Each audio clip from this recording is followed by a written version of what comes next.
નમસ્તે મિત્રો, એસબી દફતરનું હાર્દિક સ્વાગત છે। હું છું પ્રીતિ જાની મકવાણા। વિસ્તાર કરતા પહેલા નજર કરીશું મુખ્ય સમાચાર પર। આમોદ અને પાલેરનો ચોર ભરૂચ જિલ્લામાં વાહન ચોરી કરતા ઝડપાયા। સંખ્યાબંધ વાહનોની ચોરી કરી નંબર પ્લેટ, ચેસિસ નંબર તથા રજિસ્ટર નંબરની છેડછાડ કરી વેચતા હોવાનું કૌભાંડ। ભરૂચ એ ડિવિઝન પોલીસે કર્યો મોટો ખુલાસો।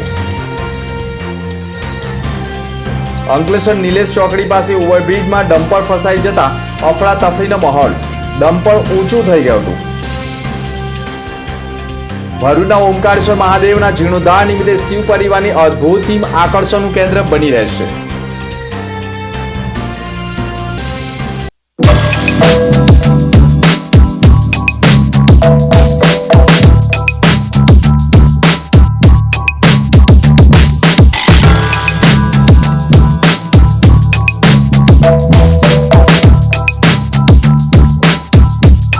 ભરૂચમાં કાર્યરત એસએનપી ન્યૂઝ ભરૂચ ચેનલના નામે કોઈપણ વ્યક્તિ કોઈપણ જાતની રૂપિયાની માંગણી કરે તો એસએનપી ન્યૂઝ ચેનલના મોબાઈલ નંબર 9428262273 ઉપર સંપર્ક કરી શકો છો। ભરૂચમાં એસએનપી ન્યૂઝ ચેનલ પૂર્વ પટ્ટીના કેબલ કનેક્શનમાં કાર્યરત છે। પરિવર્તનના કેબલ કનેક્શનના સેટઅપ બોક્સમાં ચેનલ નંબર 1010માં એસએનપી ન્યૂઝ ભરૂચ નિહાળી શકો છો। એસએનપી ન્યૂઝ ભરૂચ સમાચાર સાંજે 8:30 કલાકે, પુનઃ પ્રસારણ સવારે 8:30 અને બપોરે 12:30 કલાકે નિહાળી શકો છો। પ્રેસ નોટ અને જાહેરાત માટે સંપર્ક કરો mobile number 9428262273 8980960231। Office number 8 Ambedkar shop. Amod અને પાલેજમાં વાહનોની ચોરી કરી એન્જિન અને ગાડીની નંબર પ્લેટ, ચેસિસ નંબર બદલી છેતરપિંડી કરતા 2 ઈસમોને ઝડપી પાડ્યા છે।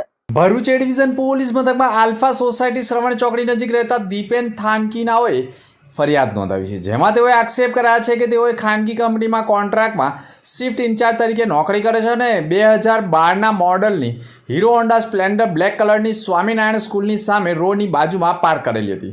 તે દરમિયાન ગાડી ગુમ થયેલી અને તે બાબતની ફરિયાદ નોંધાવતા આમોદ તાલુકાના કુરચણ નવી નગરી આમોદનો અબ્દુલ મોહમ્મદ પટેલનાએ ચોરી કરેલ અને તેણે 5 મોટરસાયકલની ચોરી કરેલી અને ગાડીઓના એન્જિન નંબરો તથા ચેસિસ નંબર અને છેડછાડ કરીને ચોરીની મોટરસાયકલ વેચતો હોય, જેથી તેની સાથે પાલેટ નેશનલ હાઈવે 48 પર સીએનજી પંપની બાજુમાં મદાર વેલ્ડિંગ વર્ક્સ નામથી વેલ્ડિંગ અને ટ્રેક્ટરની ટ્રોલી બનાવવાનું કામ કરતા ઝહીર શાહ મહેબૂબ દિવાન જહાંગીર પાર્ક પાલેજનાઓએ પણ સાધનો વડે એન્જિન નંબર અને ચેસિસ નંબરોની સાથે છેડછાડ કરી અને વાહનોની નંબર પ્લેટો પણ ખોટી લગાડી અસલ નંબરો છુપાવી વાહનો ચોરી કરતા હોય, જેથી ફરિયાદીની મોટરસાયકલની પણ ચોરી કરી બંને ઈસમોએ છેતરપિંડી તથા ગંભીર પ્રકારનો ગુનો કરતા એ ડિવિઝન પોલીસ મથકમાં ફરિયાદ કરી હતી। જોકે ઝડપાયેલા આરોપીઓએ માત્ર ભરૂચ શહેર જ નહીં પરંતુ આખા જિલ્લામાંથી સંખ્યાબંધ મોટરસાયકલોની ચોરી કરી તેના પ્લેટ નંબર અને ચેસિસ નંબર તથા એન્જિન નંબરોની સાથે છેડછાડ કરી ચોરી કરી વેચવાનું કૌભાંડ ચલાવતા હોવાનો પર્દાફાશ ભરૂચ એ ડિવિઝન પોલીસે કરી નાખ્યો છે।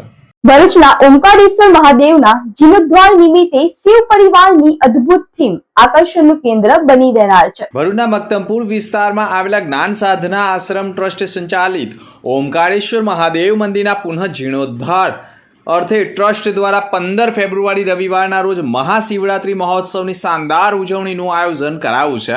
તૈયારીને લઈ ટ્રસ્ટી મંડળ તથા શિવભક્તો અગ્રણીઓ દ્વારા આરંભ કરવામાં આવ્યો છે। સમગ્ર મંદિર પરિસરનો વિસ્તાર આવનારી શિવરાત્રિ મહોત્સવ માટે નવા રંગરૂપ ધારણ કરી રહ્યો હોય શિવભક્તોનું ધ્યાન આકર્ષિત થઈ રહ્યું છે। મહાશિવરાત્રિએ મહત્તમ શિવભક્તો દાયકાઓ જૂના ઓમકારેશ્વર મહાદેવના ચમત્કારિક અને અદ્ભુત જીવન ચેતનાના ધરાવતા શિવલિંગના દર્શનનો લાભ લે એ માટે મંદિરને નવા રંગરૂપ અપાઈ ગયા છે। 25-25 લાખના 4 તબક્કામાં કુલ રૂપિયા 1 કરોડના ખર્ચે શહેરની મધ્યમાં આવેલું અને પૌરાણિક અને વિશાળ ખુલ્લી વિસ્તાર જગ્યા ધરાવતું શિવ મંદિર શહેરના તમામ શિવભક્તો, શ્રદ્ધાળુઓ અને ભક્તિનું માત્ર આધ્યાત્મિક સામાજિક સેવા ક્રાંતિનું મુખ્ય કેન્દ્ર બને એ માટે ટ્રસ્ટીઓએ અને શિવભક્તોએ કમર કસી છે અને મંદિરના પુનઃનિર્માણ અને વિકાસના સદકાર્યમાં સૌ જનતા પોતાની ભાગીદારી તન મન ધનથી કરે માટે શિવરાત્રિએ જુદા જુદા કાર્યક્રમનું આયોજન કરવામાં આવ્યું છે, જેને લઈને વિશેષ આયોજન કરવામાં આવ્યું છે। શિવ પરિવાર સાથેની થીમ પણ એક અદ્ભુત ઊભી કરવામાં આવી છે, જે શિવરાત્રિના દિવસે પણ ભક્તોમાં આકર્ષણનું કેન્દ્ર બની રહેનાર છે. ભરૂચ શહેરની પ્રતિષ્ઠિત લિટલ ફ્લાવર સ્કૂલ દ્વારા ભવ્ય અને રંગારંગ વાર્ષિક ઉત્સવની ઉજવણી કરવામાં આવી હતી. શહેરના પટેલ વેલફેર ઓડિટોરિયમ હોલ ખાતે યોજાયેલા આ કાર્યક્રમમાં વિદ્યાર્થીઓએ પોતાના કૌશલ્ય અને પ્રતિભાનું અદ્ભુત પ્રદર્શન કરી ઉપસ્થિત મહેમાનો અને વાલીઓને ખુશ કર્યા હતા. કાર્યક્રમની શરૂઆત દીપ પ્રાગટ્ય સાથે કરવામાં આવી. ત્યારબાદ નાનકડા વિદ્યાર્થીઓ દ્વારા સ્વાગત ગીત રજૂ કરી મહેમાનોનું હાર્દિક સ્વાગત કરવામાં આવ્યું હતું. સમગ્ર ઓડિટોરિયમ હોલ દેશભક્તિ ગીતો, સાંસ્કૃતિક નૃત્યો, નાટિકાઓ અને વિવિધ વિષય આધારિત કૃતિઓથી ગુંજી ઉઠ્યું હતું. વિદ્યાર્થીઓએ શિક્ષણ સાથે સાથે સંસ્કાર અને સર્જનાત્મકનો સુંદર સમન્વય પણ રજૂ કર્યો હતો. આ વિશેષ કરીને દેશપ્રેમ આધારિત નૃત્ય, નાટિકા અને સામાજિક સંદેશ આપતી નાટિકાએ હાજર તમામ મહેમાનોને ભાવવિભોર કરી દીધા હતા. નાના બાળકોના આત્મવિશ્વાસ ભર્યા પ્રદર્શને સૌએ તાળીઓના ગણગડાટ સાથે વધાવ્યો હતો. આ પ્રસંગે શાળાના ટ્રસ્ટી શૌકત સૈયદ, સિરાજ પઠાણ, સામાજિક કાર્યકર અબ્દુલ કામઠી તેમજ વેલફેર હોસ્પિટલના પ્રેસિડેન્ટ ખાલિદ ફાંસીવાલા સહિત ઉપસ્થિત રહ્યા હતા. મહેમાનો દ્વારા વિદ્યાર્થીઓના ઉત્સાહ અને પ્રતિભાને પ્રશંસના કરવામાં આવી હતી અને વિદ્યાર્થીઓનું મનોબળ પ્રોત્સાહન પણ પૂરું પાડવામાં આવ્યું હતું. ભરૂચની લાલ બજાર ખાતે ચાલતી લિટલ ફ્લાવર સ્કૂલના આજે 25મા એન્યુઅલ ડે નિમિત્તે ભરૂચની પટેલ વેલફેર હોસ્પિટલ ખાતે આવેલ ઓડિટોરિયમમાં આજે એન્યુઅલ ડેની ઉજવણી થઈ રહી છે. એમાં સ્કૂલના બાળકોએ અલગ અલગ કૃતિઓ રજૂ કરીને આવેલા મહેમાનોનું મન જીતી લીધું અને આ સ્કૂલના પ્રિન્સિપલ, મેનેજમેન્ટ કમિટી, સૈયદ બાવા, સમીર બાપુ તથા એમના સ્કૂલના ટીચરો અને જે મેનેજમેન્ટે આ બાળકોની પાછળ મહેનત કરી અને ટૂંકા ગાળાની અંદર આજે વેલફેરના ઓડિટોરિયમમાં 25મા એન્યુઅલ ડે ઉજવણી થઈ રહેલો છે. આંતરરાષ્ટ્રીય હિન્દુ પરિષદના ડોક્ટર પ્રવીણ તોગડિયાની અંકલેશ્વરના ઉદ્યોગપતિઓ સાથે શુભેચ્છા મુલાકાત કરી પરિચય કેળવ્યો હતો. આંતરરાષ્ટ્રીય હિન્દુ પરિષદના સ્થાપક અને રામ મંદિર આંદોલનના અગ્રણી ડોક્ટર પ્રવીણ તોગડિયાએ અંકલેશ્વર જીઆઈડીસી ખાતે શુભેચ્છા મુલાકાત અને પરિચય પ્રવાસ કર્યો હતો. આ પ્રસંગે શહેરના અગ્રણી ઉદ્યોગપતિઓ સાથેની મુલાકાતમાં તેમણે હિન્દુ એકતા, સુરક્ષા અને રોજગારી પર ભાર મૂક્યો હતો. બેઠક દરમિયાન ડોક્ટર પ્રવીણ તોગડિયાએ કહ્યું હતું કે હિન્દુઓના વેપાર, રોજગાર વધે અને સમાજમાં એકતા જળવાય તે માટે શ્રી રામ હનુમાન ચાલીસા કેન્દ્ર અને ઓમ શ્રી પરિવાર પ્રોજેક્ટ અંતર્ગત મહત્વ છે.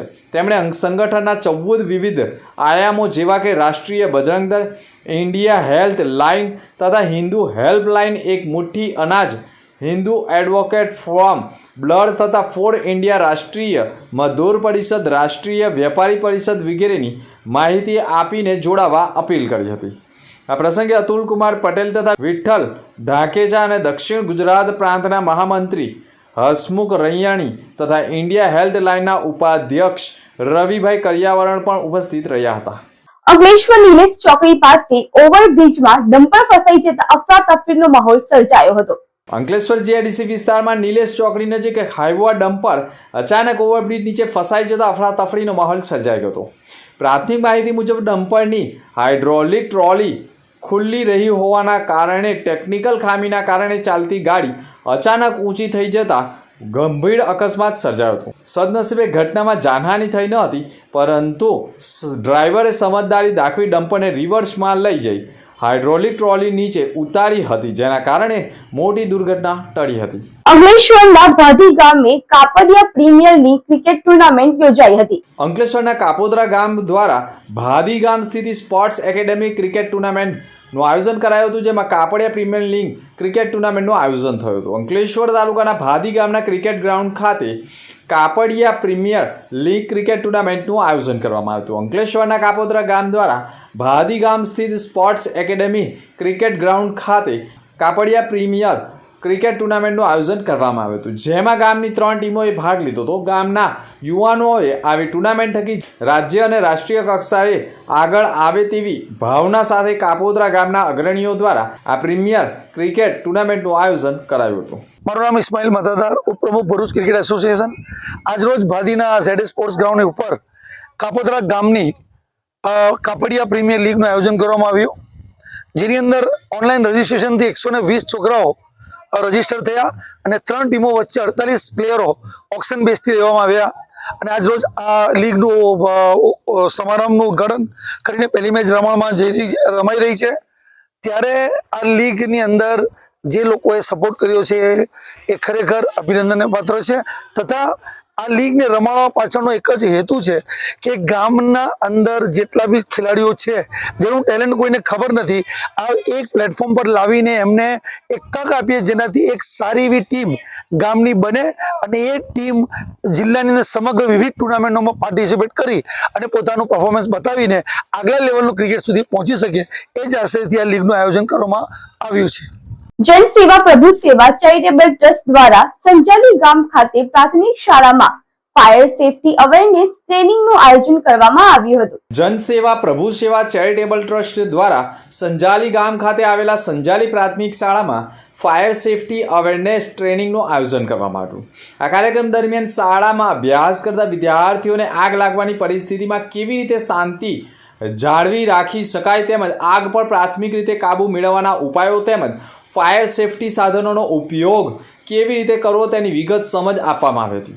સાથે સાથે પ્રાયોગિક ડેમો દ્વારા વિદ્યાર્થીઓને માર્ગદર્શન આપવામાં આવ્યું હતું જેથી તેઓ આકસ્મિક પરિસ્થિતિમાં યોગ્ય પગલાં લઈ શકે. કાર્યક્રમમાં ટ્રસ્ટની ટીમ ઉપસ્થિત રહી હતી અને શાળાના પ્રિન્સિપલ તેમજ શિક્ષકગણો પણ ખાસ ઉપસ્થિત રહ્યા હતા. आज रोज हमारी संस्था जन सेवा प्रभु सेवा चैरिटेबल ट्रस्ट द्वारा पानवली के संजाली गांव में फायर सेफ्टी अवेयरनेस ट्रेनिंग का एक छोटा सा आयोजन किया गया था, जिसमें हमारे प्राथमिक शाला के बच्चे काफी उत्साहवर्धक दिखे और यह हमारी पहली ट्रेनिंग सेंटर थी. धीरे धीरे हम तमाम ऐसे स्कूलों में जाएंगे. आप लोगों ने सुना होगा, न्यूज के माध्यम से देखा होगा कि हमारे गढ़खोल के सरस्वती विद्या मंदिर में आग की घटनाएं हुई थी जिसमें काफी तकलीफ हुआ था. तो जिसको ध्यान में रखते हुए हम लोगों ने एक नया आयोजन चालू किया है कि हर स्कूल में, हर आसपास के आंगनबाड़ी में हम ऐसे बच्चों को एक ट्रेनिंग देंगे जिससे एक समाज में जागरूकता आएगी. और आपने देखा कि समाज में आपराधिक कृत्य को देखते हुए हम अब इसके ट्रेनिंग के बाद हम गुड टच और बैड टच का भी आयोजन बहुत जल्द करेंगे. बस आप लोगों के एक सहकार की आवश्यकता है और आपके भी आसपास ऐसा कोई स्कूल हो, कोई सरकारी स्कूल हो, वहाँ आप हमें आमंत्रित करिए. हम अपनी समस्त टीम के साथ आपके साथ होंगे. આજ રોજ પ્રાથમિક શાળા સંજાલી ખાતે જન સેવા પ્રભુ સેવા ચેરિટેબલ ટ્રસ્ટ દ્વારા આયોજિત ફાયર સેફટી અવેરનેસ ટ્રેનિંગનું ખૂબ સરસ રીતે આયોજન કરવામાં આવ્યું, જેમાં જન સેવા પ્રભુ સેવા ચેરિટેબલ ટ્રસ્ટ તરફથી આવનારી ટીમે પ્રાથમિક શાળાના બાળકોને ફાયર સેફટી અવેરનેસ સંદર્ભે ખૂબ સરસ સમજ આપવામાં આવી અને સાથે સાથે પ્રેક્ટિકલ બાળકોને ડેમો પણ બતાવીને ફાયર સેફટીનું કઈ રીતે જ્યારે આપત્તિ આવી પડે તેવી વખતે આપણે કઈ રીતે હેન્ડલ કરી શકીએ એ બાબતે ખૂબ સરસ અહીંયા આગળ નિદર્શન કરવામાં આવ્યું, જેના લીધે પ્રાથમિક શાળાના બાળકોને ફાયર સેફટી સંદર્ભે ખૂબ સરસ જાગૃતિ જોવા મળી. જે બદલ શાળા પરિવાર જન સેવા પ્રભુ સેવા ચેરિટેબલ ટ્રસ્ટનો ખૂબ ખૂબ હૃદયપૂર્વક આભાર વ્યક્ત કરે છે. સાથે સાથે ભવિષ્યમાં પણ જ્યારે જ્યારે શાળા સલામતી સંદર્ભે આપની જરૂરિયાત જણાશે તો આપનો અમે કોન્ટેક્ટ કરીશું. ભરૂચમાં કાર્યરત SNP ન્યૂઝ ભરૂચ ચેનલના નામે કોઈ પણ વ્યક્તિ કોઈ પણ જાતની રૂપિયાની માંગણી કરે તો SNP ન્યૂઝ ચેનલના મોબાઈલ નંબર 9428762273 ઉપર સંપર્ક કરી શકો છો. ભરૂચમાં SNP ન્યૂઝ ચેનલ પૂર્વ પટ્ટીના કેબલ કનેક્શનમાં કાર્યરત છે. પરિવર્તનના કેબલ કનેક્શનના સેટઅપ બોક્સમાં ચેનલ નંબર 1010માં SNP ન્યૂઝ ભરૂચ નિહાળી શકો છો. SNP ન્યૂઝ ભરૂચ સમાચાર સાંજે 8:30 કલાકે, પુનઃ પ્રસારણ સવારે 8:30 અને બપોરે 12:30 કલાકે નિહાળી શકો છો. પ્રેસ નોટ અને જાહેરાત માટે સંપર્ક કરો. Mobile number 9428762273 8980960231. Office number 8 Ambedkar shopping centre, station road, Bharuch.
અગમકી સમાચાર પર ફરી એક નજર। આમોદ અને પાલેરનો ચોર ભરૂચ જિલ્લામાં વાહન ચોરી કરતા ઝડપાયા। સંખ્યાબંધ વાહનોની ચોરી કરી નંબર પ્લેટ, ચેસિસ નંબર તથા રજિસ્ટર નંબરની છેડછાડ કરી વેચતા હોવાનું કૌભાંડ। ભરૂચ એ ડિવિઝન પોલીસે કર્યો મોટો ખુલાસો। અંકલેશ્વર નિલેશ ચોકડી પાસે ઓવરબ્રિજમાં ડમ્પર ફસાઈ જતા અફરાતફરીનો માહોલ। ડમ્પર ઊંચું થઈ ગયું હતું। ભરૂચના ઓમકારેશ્વર મહાદેવના જીર્ણોદ્ધાર નિમિત્તે શિવ પરિવારની અદ્ભુત થીમ આકર્ષણનું કેન્દ્ર બની રહેશે। તો અત્યાર સુધીના સમાચાર। નવા સમાચાર સાથે ફરી મળીશું। નમસ્કાર।